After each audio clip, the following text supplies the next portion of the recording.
Good morning and welcome to the April Board of Trustees meeting for St. Petersburg College that will call to order. And if you'll please rise for the invocation, Trustee Gibbons will lead us. They're only making me do this because I'm here on time. Please bow your heads. Lord, we thank you for another day. We thank you for this time. We thank you for this opportunity. We thank you for this board. Please give us wisdom and instruction on doing the right thing, not only for this college, its faculty, staff, administration, and the community at large. We bless all of our leaders nationally, locally, and around the world. Keep us safe from hurt, harm, and danger. Protect our families, and keep us safe as we go to and from this place, God. In Jesus' name, in whom I pray, and in whose name you may pray. Amen. Amen. I pledge allegiance to the flag of the United States of America and to the republic for which it stands, one nation, under God, indivisible, with liberty and justice for all. Good morning on this rainy April day, and our first order of business today is a warm welcome to Trustee Jason Butts. So we're glad to have you.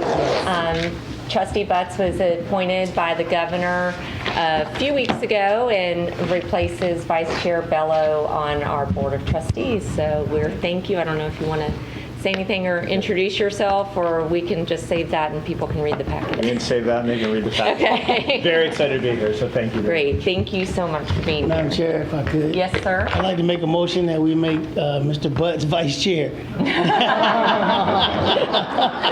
He's stepping in the chair. That's later on in the agenda, so we can. No, I'm just messing with him. I'm just messing with him. He did laugh off of that. Yes. So moving on to our SPC spotlight this morning. All right. Thank you, everyone. You know, a lot has happened since the last time we met. 7 of our students were named to the All Florida academic team, and we were asked by the chancellor to provide a video for the system, and so we're really proud of that. Our Model UN team captured the prestigious Distinguished Delegation Award. This award places us in the top 10% of the colleges nationwide, so that's pretty good. Additionally, Angela Lee, one of our head delegates for our team, was honored with the Outstanding Delegate Award for her work in her committee. Altogether, our students represented Croatia, Germany, St. Vincent, and the Grenadines. Is that right? The Institute for Strategic Policy and Solutions had a golf tournament, did a very good job. We did that for National Autism Awareness Month.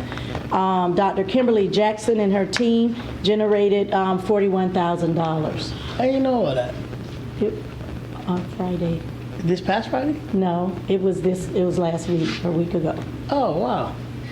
Oh, that's good. I got to call her and give her a hard time. Give her a hard time. All right. Also, FCAN announced the 2021 Florida FAFSA Challenge winners.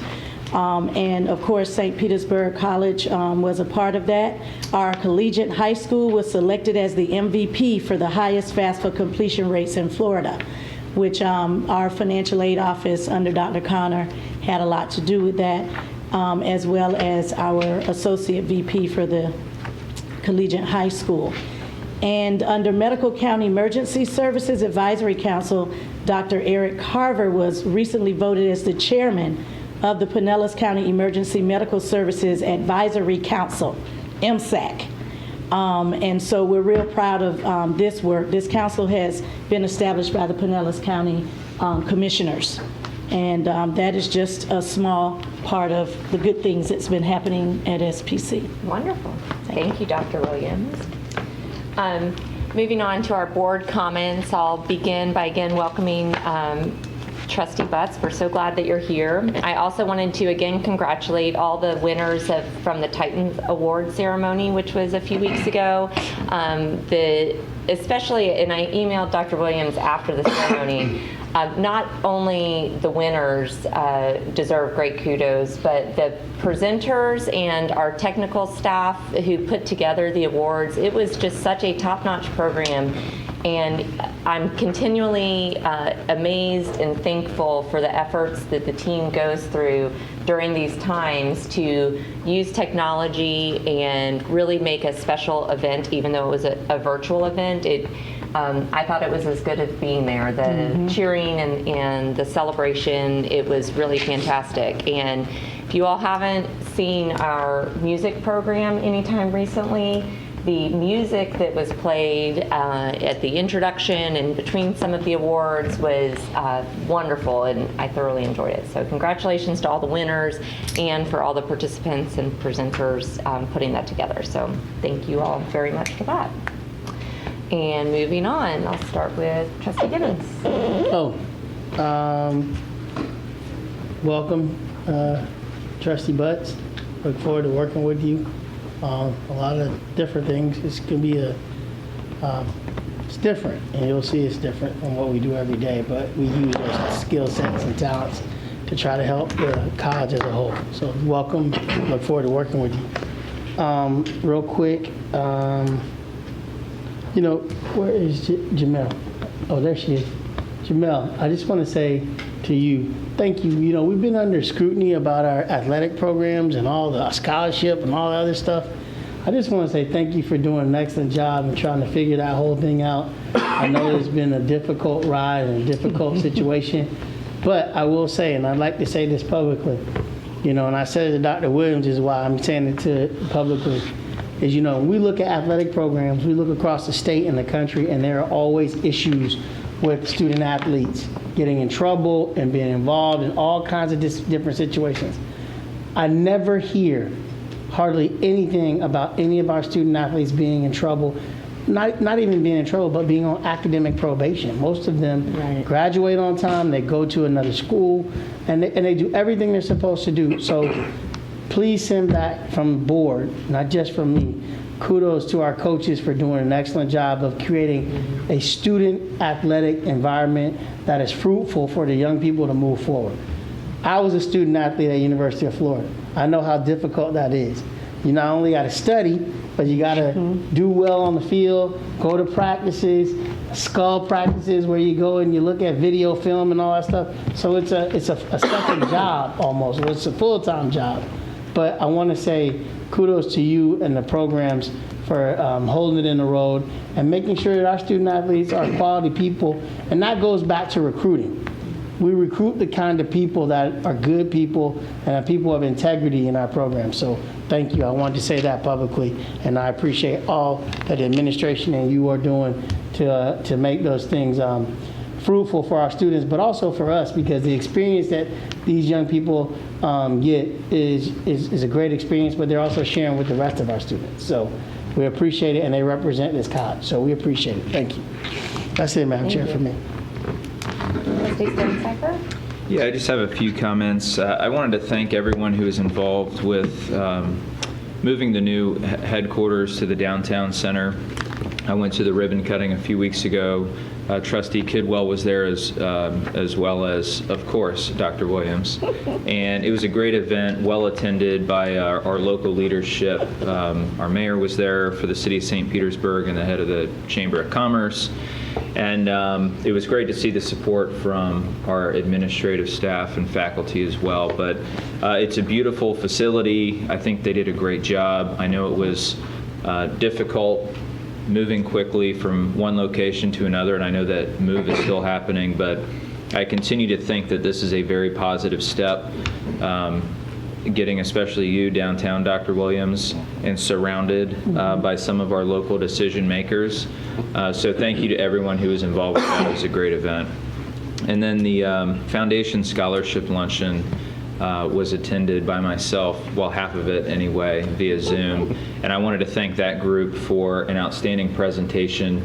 As Chair Cole said, it's extremely hard to do these personal things in an impersonal way.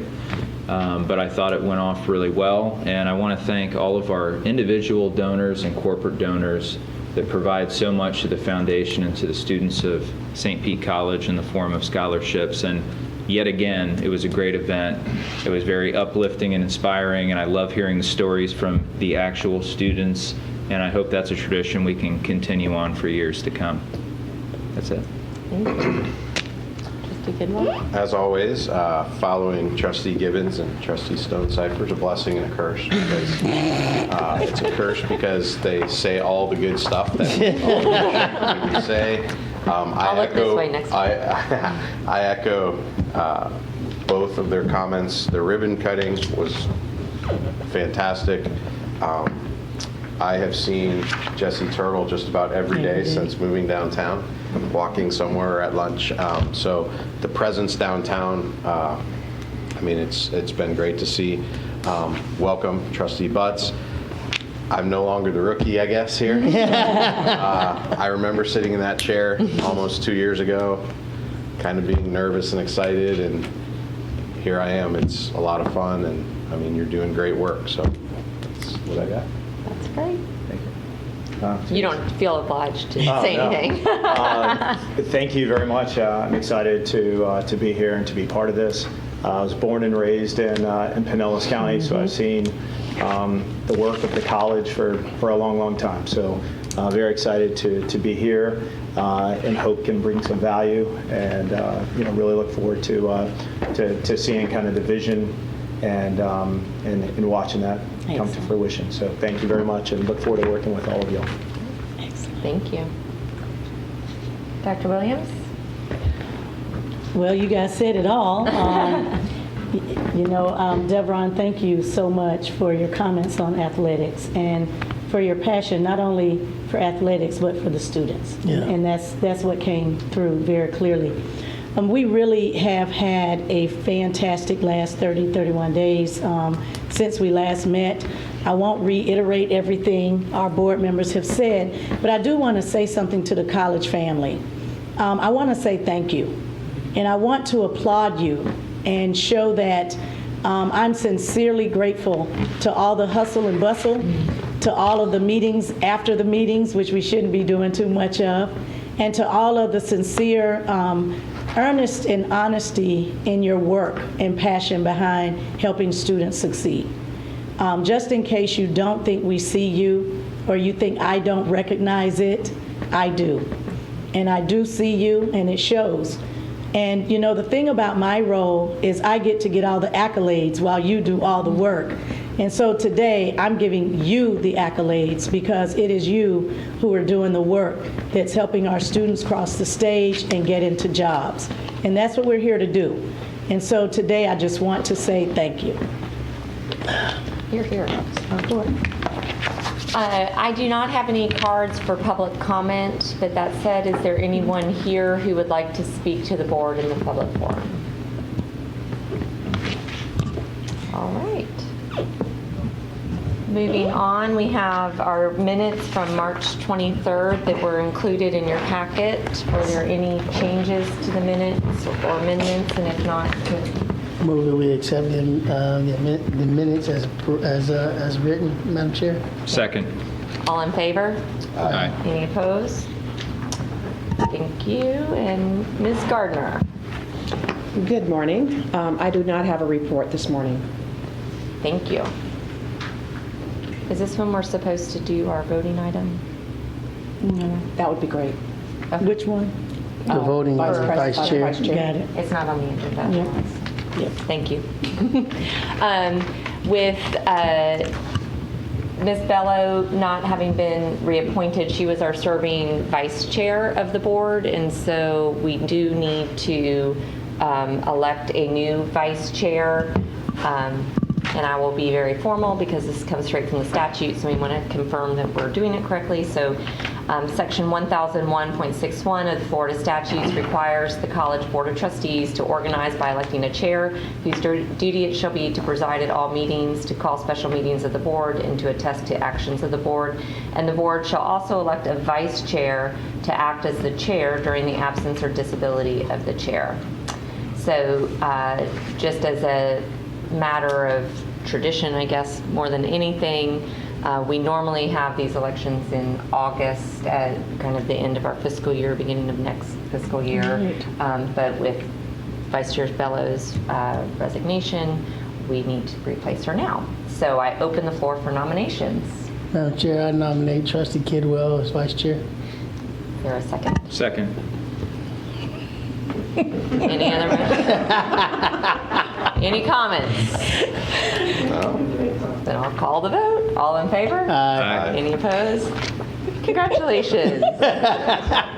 Thank you, thank You had you. bigger congratulations in August. I think he was surprised. All right, thank you. I'm gonna go now, so no.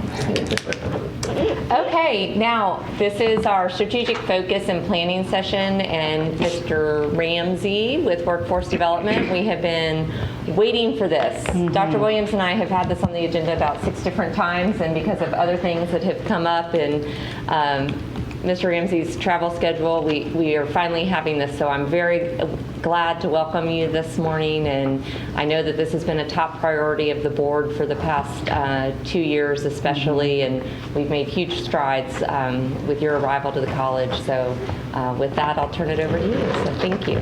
Thank you, Madam Chair, Board of Trustees, Madam President. I'm happy this morning to provide you with this workforce development update. We've been doing a lot. There's a lot of activity happening in the community, and we're excited about the energy that's occurring. So first, all of this activity that's happening in workforce isn't just me. I just got here, but workforce was happening long before I got here. There's an amazing team working behind the scenes that really have been doing yeoman's work in order to push SPC forward and our workforce initiatives forward. You all know Andrew Henning in our collaborative labs, Trustee Butts, you'll get to know her well. They do great work in the community with our corporate organizations and community organizations, helping them to solve strategic problems, working their strategic plan. And they do have shifted virtually at the drop of a dime when COVID hit, and they do phenomenal work in helping our community. They're a huge asset. Jason Boyes is new to the college. He's been here about 9 months now. He's our Director of Workforce Education, all of our public-facing short-term workforce training programs. Jason oversees those areas, and he's doing a phenomenal job adjusting to our college and has hit the ground running. Dr. Jason Krupp, he's our Director of Career Connections, all of our advisory board support, our connections to workforce and industry, our articulation agreements with Pinellas County Schools. He works on those diligently, our internship program, our apprenticeship program, and also career placement falls under his oversight.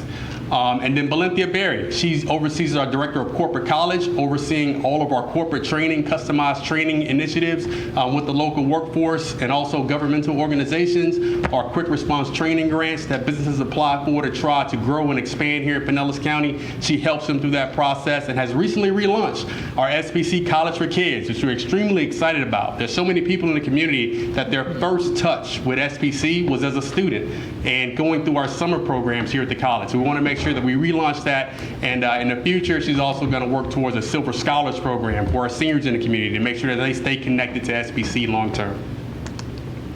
So who are we? Everyone always knows Workforce as the Workforce Institute, but we've rebranded and we've changed our name. The division is now called Workforce, Community, and Corporate Partnerships. You'll be seeing that a lot more prevalently on our website and our marketing materials going forward. Our vision is simple. We want to empower the community to achieve economic mobility and regional prosperity. Because as individuals improve their economic situation, the community as a whole will rise. And that's what the college is here for. That's what it's always been here for. We want to help to continue that work forward. Our mission to produce a highly skilled local workforce by advancing education, employment, entrepreneurship, workforce development, and opportunities that support regional prosperity. Our charge from our leader is to be #1 in workforce education in the state of Florida. Dr. Williams is very competitive, but behind that sweet smile, you know, there's a tiger, and she wants to be the best. She has infused that mindset in us, and we hope to carry that path forward as it relates to workforce education.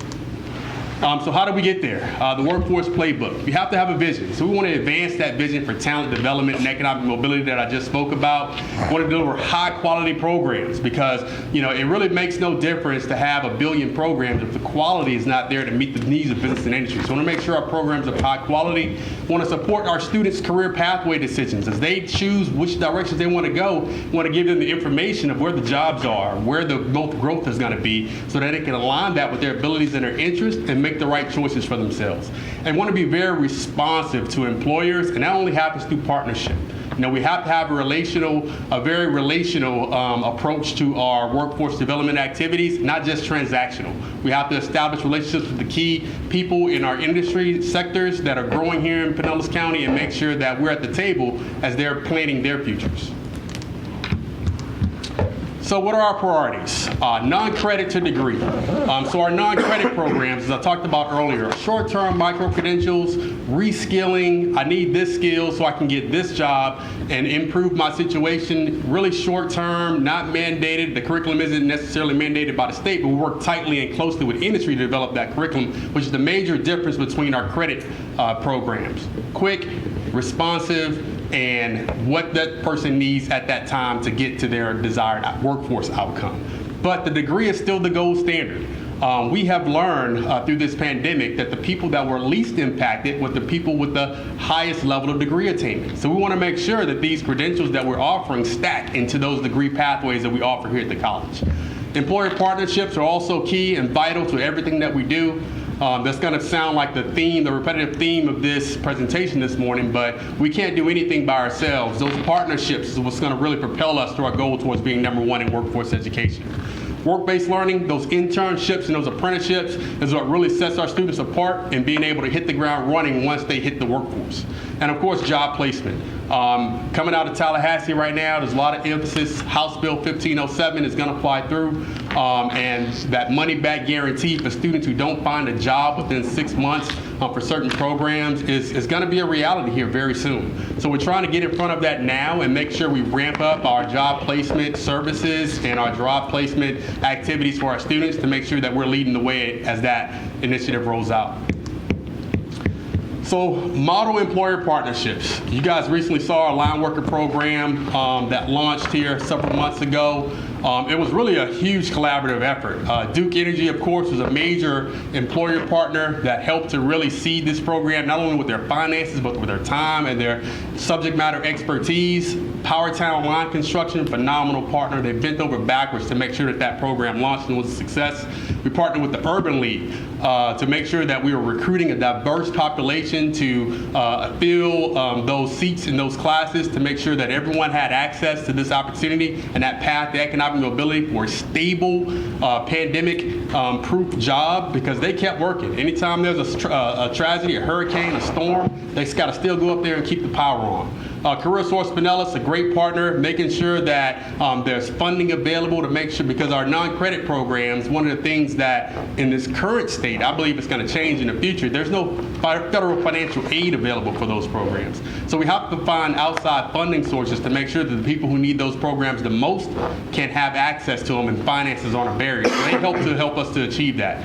Pinellas Technical College, they offer a CDL program. We don't have a CDL program at the college, but that's why we have partners such as Pinellas Technical College to offer that portion of the training so that those line workers, when they graduate, they have everything they need to go on the job and be productive from day one. And that's a model that we want to follow. Industry-aligned curriculum, rapid, quick training, high-quality training, numerous employment opportunities leading to high-wage job, and we want to intentionally target our diverse populations here in the county. Workforce grants has been a huge part of how that program launched. One of the things I didn't emphasize on my last slide was the state of Florida and the governor's Get There campaign. Through the CARES Act, the first round that came out, he allocated $35 million to the Florida college system and to the technical colleges around the state. And that was really a huge part of how we're able to launch that line worker training program. It helped us to buy that bucket truck that's out there, and it helped us to make sure that we had the financial backing to make sure the program launches a success. So aggressively pursuing grants is a part of our strategy, and as you can see, over the last 5 years, we've made a marked increase in our focus on workforce grants and making sure that we can provide these opportunities for our community, because right now, because workforce is such a huge point of emphasis because of what happened to our economy with the pandemic, there's a lot of opportunities out there. So we want to make sure that we're working with Dr. Schultz and her team to be on the cutting edge and on the forefront of applying for grants to help to meet our needs. And a part of that is how we are able to be solvent at this point in time in workforce. When Dr. Williams first hired me, one of the first things she said was, hey, we have to get in the black. We can't lose money through workforce. So thankfully, with the help of Janet and Dr. Laura, we've been able to position our finances while we're in the positive in financial position right now as far as our expenses versus our revenue, and we expect that gap to increase more towards the positive as the year progresses. So Get There, as I talked about before, the Rapid Credentials Program is the crown jewel of that Get There initiative that the governor laid out, and we are performing very well. We have right now served 569 students. The goal was kind of blocked on that slide up there. My apologies for that. It's 750 completers by the end of the program, and we're currently tracking towards 880 completions. So we're extremely excited and happy that we were able to provide this great service to the community to help them to reskill the new programs that we launched, such as line worker, patient care tech program at our Midtown campus, the phlebotomy technician program. We got a solar power associate program coming at our power training center down at Allstate. We got launched the Google IT certificates, Microsoft Cloud, Amazon Web Services, drones, entrepreneurship, because again, we want to provide a wide variety of programs that are in demand that people can really improve their financial situations with. Got more coming too. There's a lot of things on the horizon. We're looking to launch an e-gaming certificate here in the very near future, certified financial planner. We want to make sure that we continue to innovate and continue to put programs out there that are going to benefit our students. St. Pete Works, another awesome initiative partnering with the city of St. Pete. We were awarded a contract of $2.8 million over 3 years to serve the residents of the South St. Pete CRA in their workforce readiness and workforce development. Focuses on career readiness, employer engagement, workforce training, and of course, job placement, because all of these activities mean nothing at the end of it if that student doesn't have the job that they came to us for, then it was all for naught. So we want to make sure that I definitely congratulate Valenthia Berry and her team on the hard work that they're doing in making this transition and taking over the St. Pete Works management, and they're doing a phenomenal job. Positive impact from the community. They're expanding that partnership base that already exists with St. Pete Works in the community, and we're looking forward to continued success in the future. Then looking forward, so where are we headed? As I talked about before, those non-credit micro-credentials to degree pathways are vital. We believe that it can be really a pathway towards sustained economic success for our community. The higher that degree attainment level is, so we want to make sure that we're tracking towards that. We have to reimagine our workforce connections and partnerships, because this post-COVID world, nobody knows what that's going to look like. So we're going to make sure that we're listening, that we're convening, that we're trying to make sure that we're positioned properly as the new economic landscape continues to take shape post-COVID. Innovation is key. We have to be agile and responsive to our employer needs. Employers and education leaders must work together. You can go further together, and the more partners we bring in, the more partners we connect with, then the more productive our programs will be at the end of the day. And then job placement and work-based learning are extremely high priority for Dr. Williams, for the state, for the college, and we're working right now to make sure that we are leading the state as it relates to job placement for our students, whether that be non-credit or credit programs. And that concludes my presentations. Does anyone have any questions?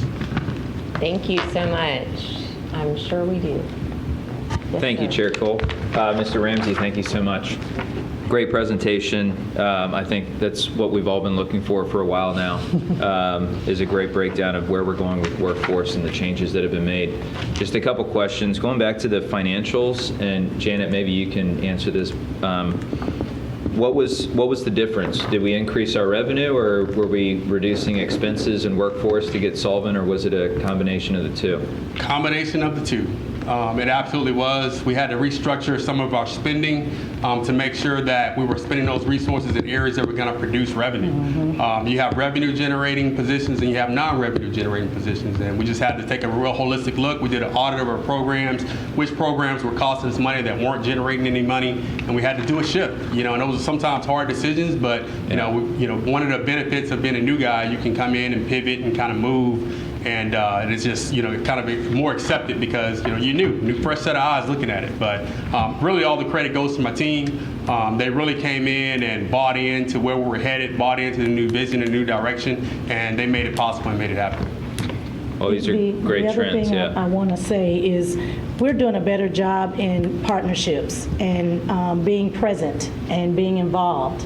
And even with those partnerships, we've had to make difficult decisions of previous partners within the partnership and changing that over and making sure that we're meeting the needs of those who are taking the programs, but also fulfilling it with the college. The thing that I really like is getting in the room with different leaders and building those partnerships is something we had not been doing for a while. Well, it's a perfect segue to my next question. What exactly are we doing now, or what are we doing differently to connect with both corporate leaders in the community and then, legislative, municipal, whatever it is? Obviously, we're making progress, but what are the steps we're taking? I'm always a firm believer that the best ability is availability. So you have to make yourself available to them. So we're working with JP Dubuque and the St. Pete EDC, Pinellas County Economic Development Corporation with Mike Modell, who's now retiring, but we plan to stay connected to them because they're where business and industry is kind of intersecting. They're the hubs. Chris Steinacher with the St. Pete Chamber.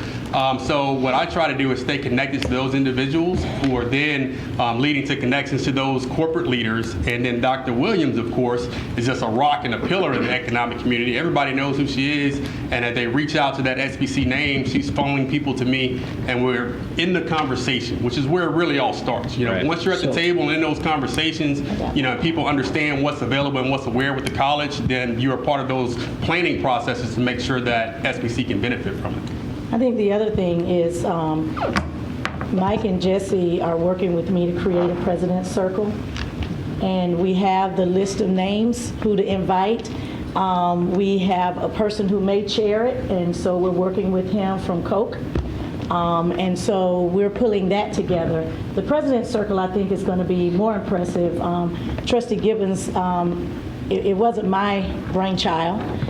He shared it a minute ago, I think a couple of years ago, about the need for such circle.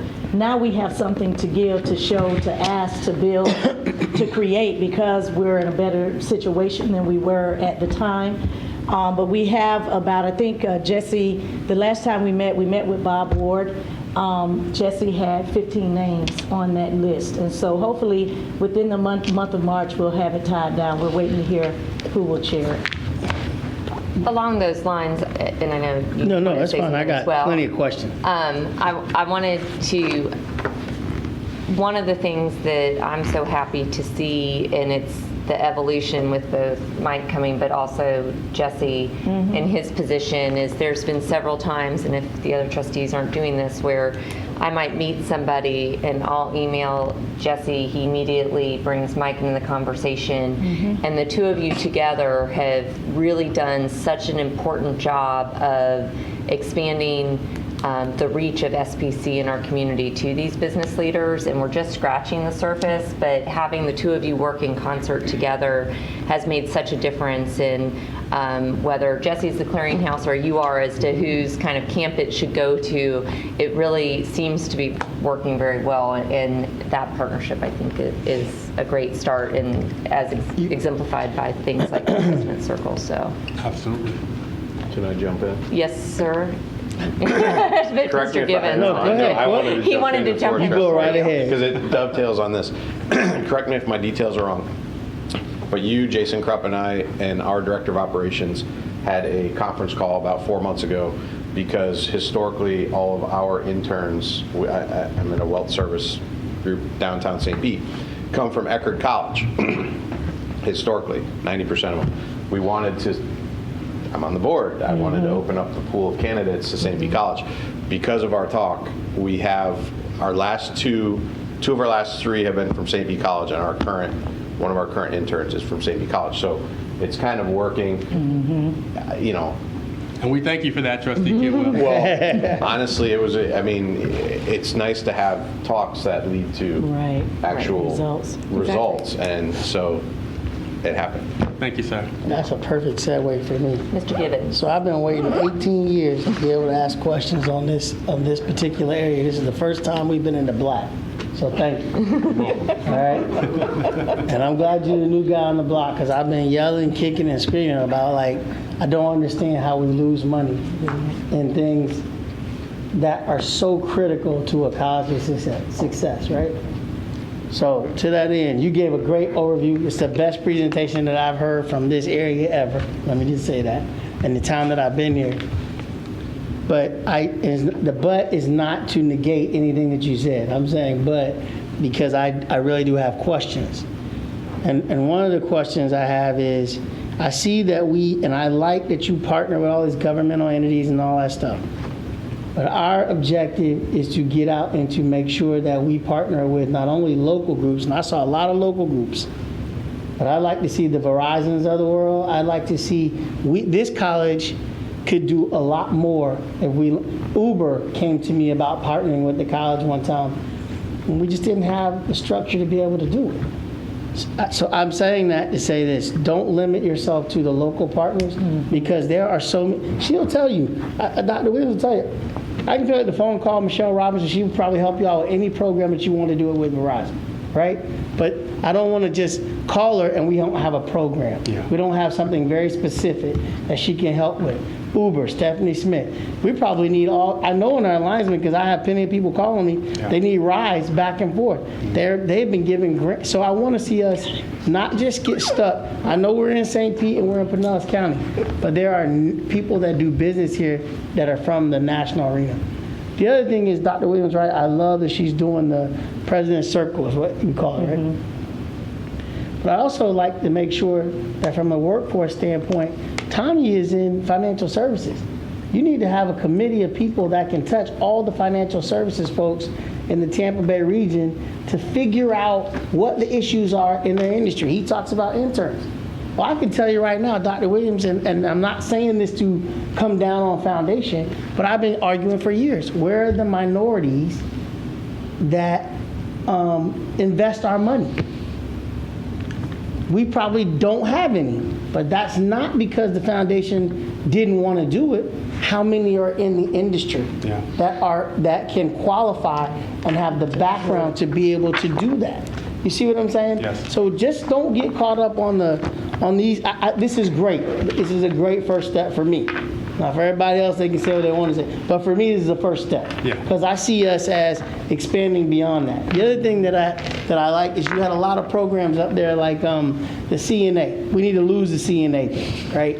It's not a livable wage job. I don't think we should have any jobs, I don't think we should have any jobs in our particular grouping or network that's not a livable wage job, that you can't go to and actually earn a living for a family of 4, right? Yeah. Because that's what's happening. That's really what's happening, right? But all the people asked me the other day, they said, well, why are we having all this crime in South St. Pete and all these shootings? Well, you know why?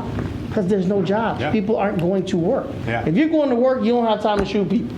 I mean, I'm pretty confident if I say that, that's probably true, right? Yeah. Because you go to work every day, Yeah. you ain't out getting into no beefs and trying to shoot people, No. right? So I commend you. You're doing a great job. I'd just like to see us expand it more, and I'd really like us to work on the national companies and people that do business here, because there are a lot of companies that do business here and have a big footprint. AT&T comes to mind with Edna Rain. I mean, I can keep go on and on and on and on. But I'd really like to see those folks and create committees, like I said, of industries and kind of silos so that you can have, and you don't have to meet with them, but once or twice a year, right? You have lunch with them, say, hey, what are you hearing? What are you seeing? What are we not doing to support you, right? And that's one of the things that I heard for years, which I think you all are trying to do a very good job of and are doing a very good job of making sure that we talk to those industries, you know. I'm going to let the P-Take thing slide because it's not in a competitive way, but I think they're a competitor of ours. But we need that particular piece, and and that was innovative. So I appreciate you doing that, right? And I think it's the right direction to go in. But keep up the good work. I mean, I see so many different things happening in workforce that never happened before, which I'm very, very, very, very happy about. Dr. Williams will tell you, I don't think I've ever been on the board over the past 19 years and we weren't having a red screen up here showing where we've been losing money. And you have come in and made an immediate impact, and I appreciate that. And any way I can help you or support please let me know. But I think you're headed in the right direction, and I appreciate it. And Madam Chair and Madam President, I really appreciate this presentation. I've been waiting for it for a while, but I got less questions because of you. So Thank you, sir. so I appreciate it. Thank you so much. Thank you. One thing I think this is a great example of when you set your vision and your strategic priority and you align your budget to those priorities, good things can happen. And so the reason that we're finally in the black is because there was a concerted effort to operate in a very strategic and focused way. So, it wasn't happenstance for sure. So thank you. I have one thing out, Madam Chair. I'm sorry. Yes, sir. Just to follow up on that, when you said that the grants piece, I think that it's critical we go after as many grants as possible. There are corporations now that have large grant processes that they're helping.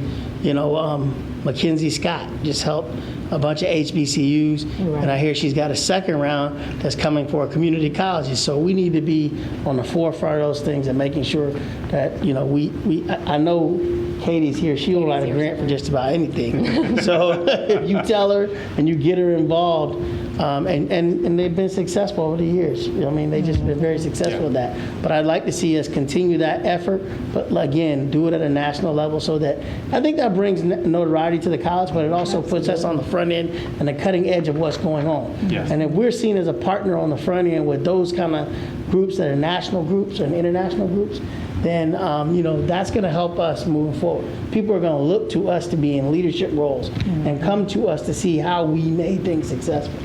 And the only way you fail that is to not to do it at all, right? Yeah. I'd rather do it and fail and learn from it rather than not do it at all. Yes, sir. One of the things that I can say is from the state, our workforce team gets a lot of notoriety. Again, that's one of those things I get to smile in state meetings when the chancellor he's brought up Mike Ramsey's name personally and what St. Pete College is doing. And so just very proud of that, the work that we're doing. And it's been hard work. It has not been easy. We've had to move the deck chairs. We've had to add by subtracting. We had to look at what was going well and what was not. And some difficult decisions were made. And we made those decisions to move forward. So. What is the timing on the get there on the rapid credentialing program with the state? August 31st is the end date for the deliverables. Not to put you on the spot, but to put you on the spot. Yeah. For our next couple of board meetings and our informational reports, can we get just even if it's just an updated slide that shows the rapid credentialing? Absolutely. And the second piece of that information that I'd like to see is which certifications we are.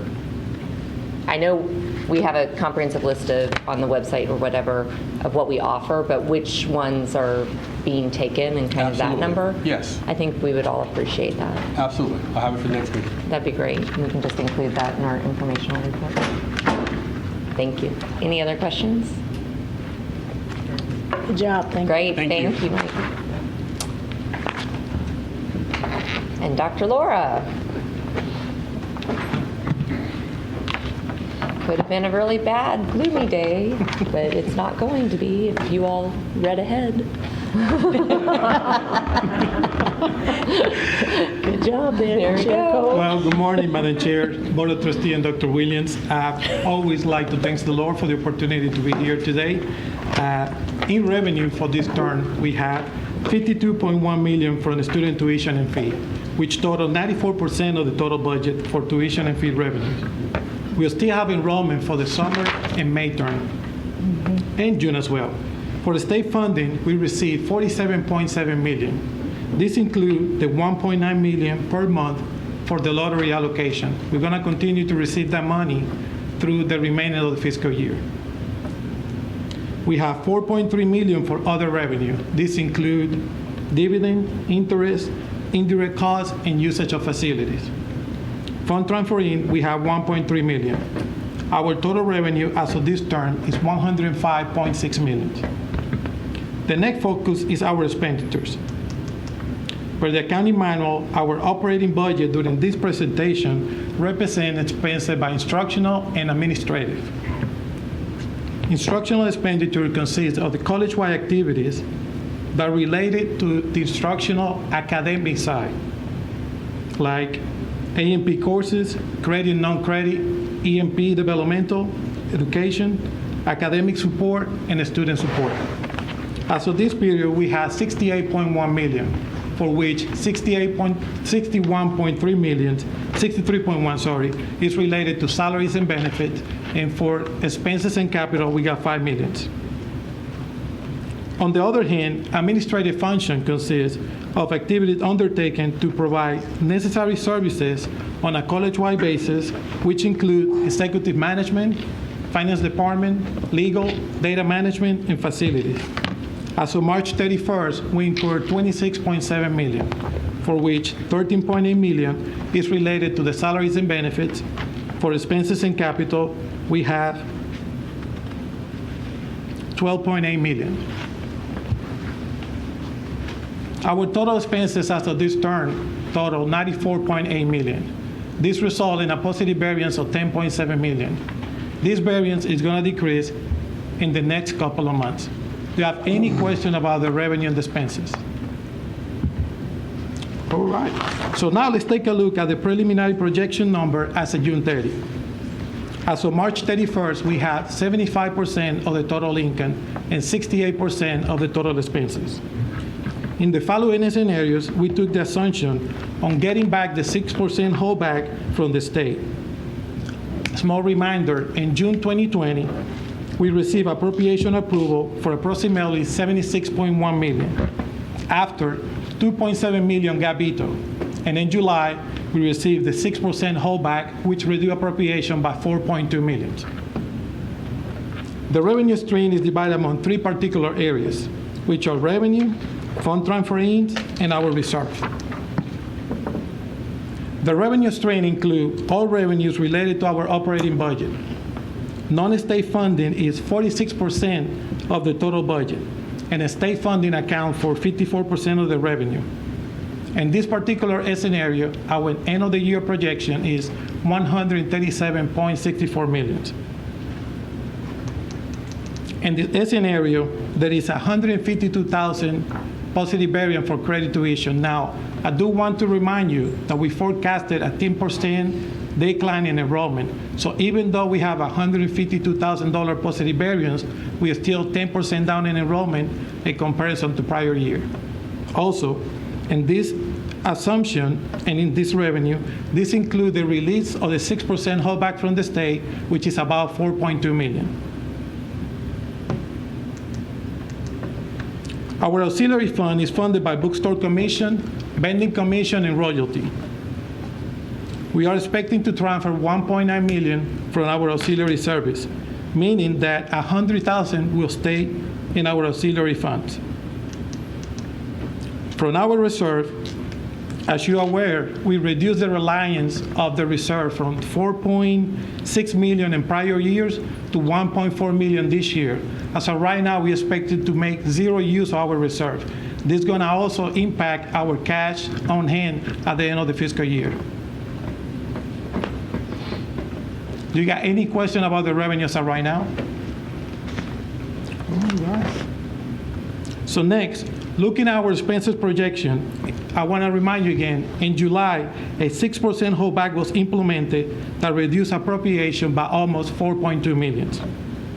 At this point, SPC leadership and the entire SPC community adapted to the budget constraint, and they implement different cost-saving approach. In our personnel and benefit, we budget 107.05 million. So right now, we're expecting to use 105.5.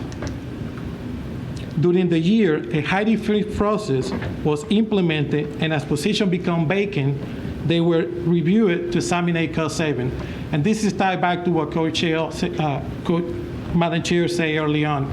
You have to align your budget with your strategic goal. So when the 6% holdback from the state came and hit us, we automatically align our strategic goal for the rest of the year with our budget to make sure that we would have been compliant with the 6% holdback. Monthly budget meetings take place between budget specialists and our budget managers to identify trends and maximize savings and expenses. I personally would like to thank all the budget managers for attending every meeting, every month with our budget specialist. And I know they're probably really excited about that. This also helps us to promote collaboration across the department. And this is part of the result of those meetings. For our current expenses, we budgeted $30.91 million. As of right now, we are projecting to use $25.4 million. Some of the savings are across materials and supply, utilities, travels, and other current expenses. Lastly, our capital budget expenditure, we budget $2.04 million, and as of right now, we look forward to use $2 million. You got any question about the expenses? All right. So as of right now, we are looking to have an overall projection at the end of the year of $137.6 million, which equal to 98% of our total budget. On the other hand, our expenses total $132.9 million, or 95% of our budgeted expenses. So as of right now, you are looking at $4.6 million positive variance. I would like to remind you that this includes the $4.2 million from the state holdback. That means we are getting the money. In the event that we don't get the 6% back, we're looking at a positive variance of $469,000. We prepare for the worst, and we're going to appreciate the best. That's for sure. Do you got any question about this projection before we move on? Thank you. So now, let's look at the fiscal year 21-22 budget planning timeline. We continue with the modified zero-based budget, as well the realignment of services to our employee structure set by Dr. Williams and our leadership. Both of these processes include stakeholder involvement, which promote inclusion, accountability, and enhance the commitment to meet SPC 5 pillars. I would like to reiterate, every dollar is related to a strategic goal. During December, we had the Board of Trustees workshop where you, the board, identified SPC 5 pillars. In January or February, we had the strategic priority. We also present to you the financial health of the college, and we engage in the modified zero-based budgeting process. During March and April, legislative session begins March the 2nd, and it's going to end on April the 30th. Currently, our vice president are reviewing the budget request. And I just present to you the fiscal year 2021 year-end projection. For May and June, we look forward to present the budgeting highlights, budget follow-up, and request approval for the proposed budget 21-22 and submit the budget to the state of Florida. I would like to know if anybody have any questions. I'm sure there are. Anyone on this side? Anyone? Good. No, there you go. Thank you so Thank you. much, and good job to the entire college family for making this a reality. I mean, we've all been holding our breath, obviously, all year long. There were a lot of unbudgeted expenses and projected enrollment declines, and seeing the numbers on paper this close to year end is really amazing. So kudos to you all. So thank you. Thank you, Madam Chair. I also want to thank the leadership and, again, everybody in the community, because together, everyone accomplished more, and we work as a team. So even though in some instances some people don't like some of the stuff they see they obey by the rules, and they find a different alternative to help continue SPC sustainability. So thank you, everybody, for doing that. And I think Trustee Stoneside for mentioned during the last Board of Trustees, it's not easy and it's not fun, but we want to make sure that SPC stay here for the next 100 years, or probably a little bit more. So thank you. Wonderful. Excellent job. Thank you. You know, one of the things that he talked about was the strategic plan. And I just want to make sure the board knows, and we'll resend the timeline for when it comes back. The budget is being set on what you have already determined to be the priorities. And so that is what we used to set the budget. We have one more round of community engagement on the strategic plan, and we'll be bringing the formal plan back to the board in June. And so just wanted to let you know we're moving forward. They're putting the nuts and bolts together on what the board has started us off with. So we'll be bringing that back at the June meeting. Great. Chair Cole, just sir. one comment. Just to continue what you were saying, Dr. Williams, and Dr. Laura, thank you for that update. I got the feeling last month after our meetings at Clearwater too that because everyone is meeting once a month to go over these budget items and keeping it front of mind, it seems to me at least, and I could be wrong, there seems to be more of a entrepreneurial mindset and creativity going on right now as to how we look through some of these things. And I just want to encourage everyone to continue doing that.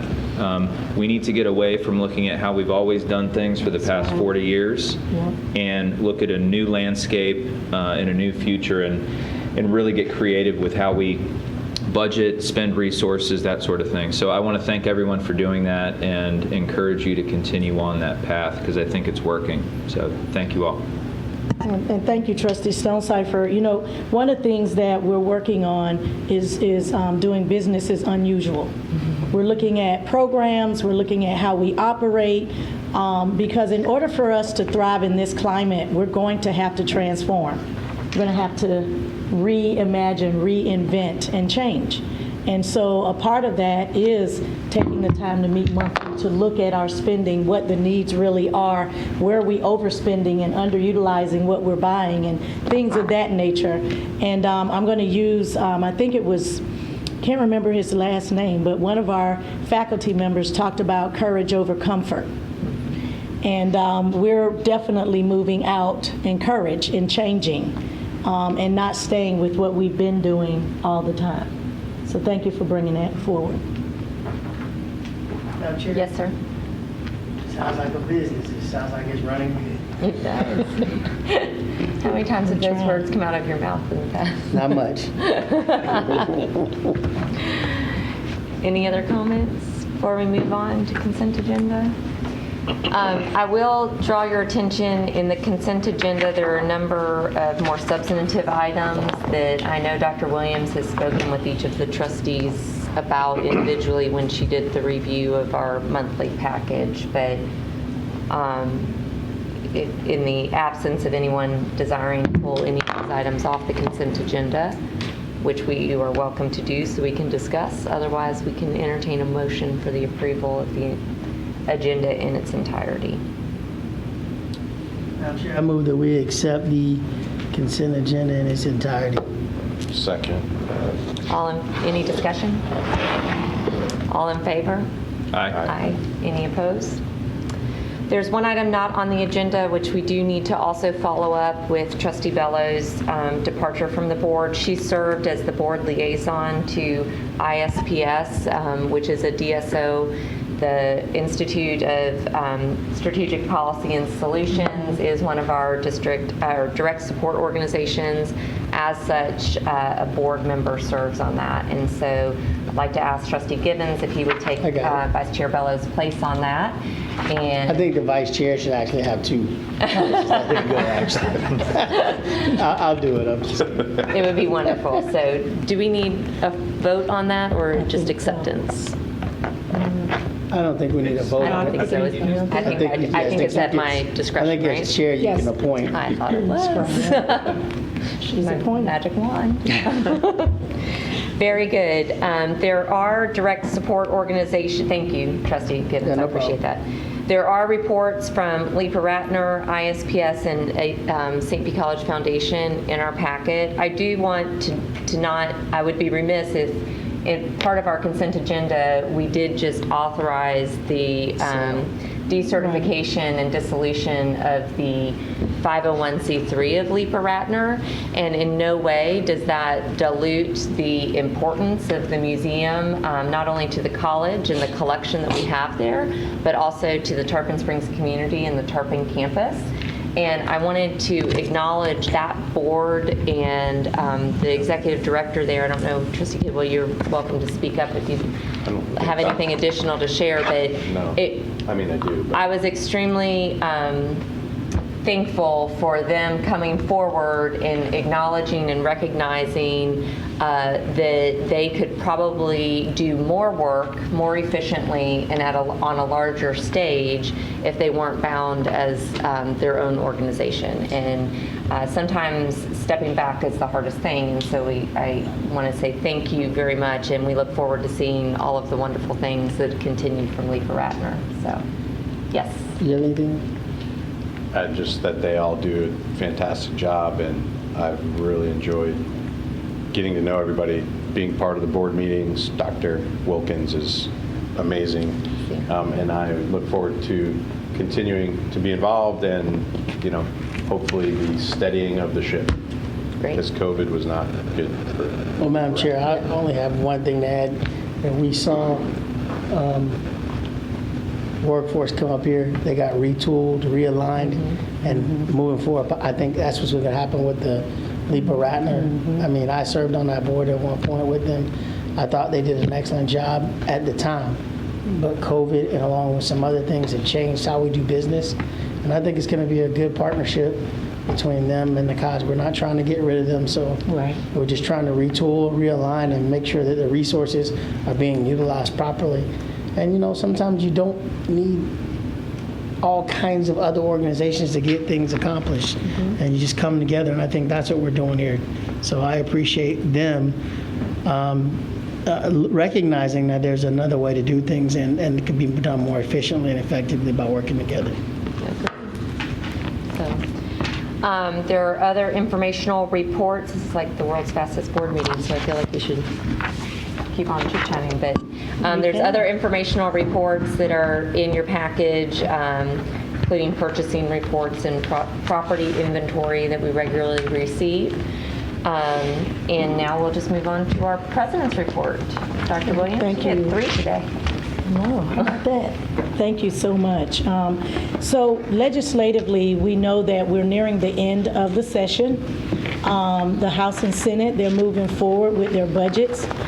They did a lot of work this weekend. But I do want to point out a couple of bills that I want to make sure that the board and the college family is fully aware of. One is House Bill 233. This bill is going to require SPC in all colleges to perform an annual survey of viewpoints and diversity within the college. The survey is basically going to be done by the faculty, is my understanding. And the bill will also allow students to record lectures in the class, but limits their ability to publish them as it requires the lecturer's approval. So, this bill is something that we will have to work through with our college family and making sure we continue to protect students, but we must allow students to record the session in the classroom. This has not been totally approved, but it's moving pretty quickly and will more than likely be approved. If it is approved, we will have to have a standard in place and ready to apply it by July 1st. So we're focusing on that. Suzanne Gardner is aware, Dr. Leah Troth, and we're working through that. And we'll be working with our faculty in the classroom and online. And they also have a complementary Senate bill. So this is why we believe this will pass. The governor has signed a bill that provides liability protections for institutions from COVID claims and cases. And so, and it's retroactive back to March 1st. That is going to significantly help us.